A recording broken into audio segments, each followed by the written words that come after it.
کسی کے والد صاحب اگر بڑے سخت ہیں اور بات بات پر گالیاں دیتے ہوں، بات بات پر جھڑکتے ہوں، حتیٰ کہ مارتے بھی ہوں،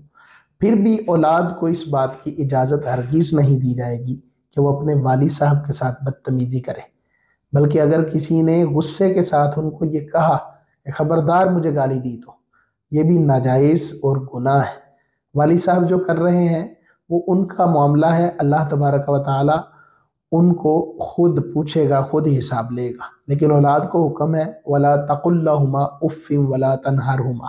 ان کو اف بھی نہیں کہنا اور ان کو جھڑکنا بھی نہیں ہے۔ لہذا والد صاحب کو انتہائی نرمی کے ساتھ عرض کرنی چاہیے، بلکہ اعلیٰ حضرت فاضل بریلی حضرت امام احمد رضا خان رحمۃ اللہ علیہ نے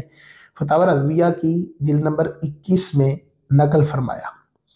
کہ والدین اگر برے بھی ہوں، ظلم بھی کرتے ہوں، تو پھر بھی ان کے ساتھ بدتمیزی کرنے کی اجازت نہیں ہے۔